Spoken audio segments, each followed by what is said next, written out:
শক্তিশালী pace attack নিয়ে এবার নিউজিল্যান্ডকে সামাল দিবে বাংলাদেশ দল। কিউইদের বিপক্ষে এবার আলোচনায় বাংলাদেশের পেস অ্যাটাক। পিএসএল এর জন্য একাধিক খেলোয়াড়ের থাকা নিয়ে আছে সংশয়, আর সেখানেই দলে আসতে পারে চমক। এছাড়াও ফরম্যাট ভেদে আসতে পারে খেলোয়াড়ের পরিবর্তন। সেক্ষেত্রে নিউজিল্যান্ডের বিপক্ষে কেমন হতে পারে বাংলাদেশের পেস অ্যাটাক, কেমন থাকতে পারে চমক, তা নিয়ে থাকছে প্রতিবেদন। বাংলার পেস বোলিং এখন বিশ্ব ক্রিকেটের ব্র্যান্ড, আর সেই ব্র্যান্ডিংটা যেন ভালোভাবে ফুটিয়ে তুলেছেন মুস্তাফিজুর রহমান। ফিজকে নিয়ে বাংলাদেশ যেমন সমৃদ্ধ, তেমনি বিশ্ব ক্রিকেটেও আছে এই বাহাতির ব্যাপক চাহিদা, যে কারণে বিশ্বের প্রায় সব ফ্রাঞ্চাইজি লিগেই ডাক আসে ফিজের।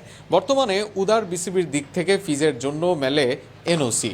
গুঞ্জন আছে এবার সিরিজের জন্য খেলোয়াড় ডাকবে না বিসিবি, অন্তত টি-20 ফরম্যাটের জন্য খেলোয়াড়দের ছেড়ে দেওয়া হবে ফ্রাঞ্চাইজি ক্রিকেটে। আর সেখানেই ফিজকে ছাড়াই ঘোষণা হতে পারে বাংলাদেশের স্কোয়াড।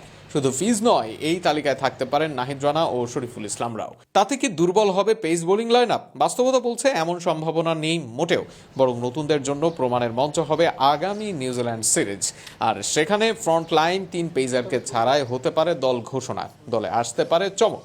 ফিজ নেই, সেক্ষেত্রে বোলিং আক্রমণের নেতৃত্ব ভার আসবে তাসকিন আহমেদের উপর। পেস বোলিং অলরাউন্ডার হিসেবে টি-20 ফরম্যাটে আসবেন মোহাম্মদ সাইফুদ্দিন।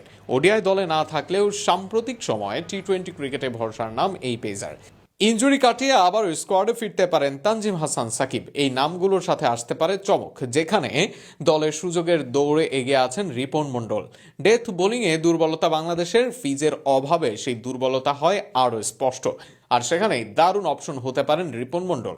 সাম্প্রতিক সময়ে পারফর্ম করে আলোচনায় আব্দুল গাফফার সাকলাইনও। জাতীয় দলের জন্যই এই 2 পেসারও আছেন আলোচনায়। টি-20 ক্রিকেটে আবারও ফিরতে পারেন ডানহাতি পেসার হাসান মাহমুদ। এছাড়া খালেদ আহমেদ দীর্ঘদিন ধরে পারফর্ম করছেন বিভিন্ন ঘরোয়া লিগে। যদি বিশ্রাম দেওয়া হয় 3 পেসারকে, সেক্ষেত্রে খালেদও হতে পারেন দারুণ অপশন। আবার ইনজুরি থেকে ফেরার পর এবাদতের জন্য হতে পারে কামব্যাকের সুযোগ। সব মিলিয়ে চমক যে থাকছে বাংলাদেশের স্কোয়াডে, তাতে কোনো সন্দেহ নেই। বিশেষ করে নিউজিল্যান্ডের বিপক্ষে টি-20তে চমকটা হতে পারে বড়, আর সেটার দিকে মুখে আছে ক্রিকেট ভক্তরা। ফ্রন্ট লাইনারদের বাদ দিয়ে বাংলাদেশ দল ঘোষণার সাহস দেখাবে কিনা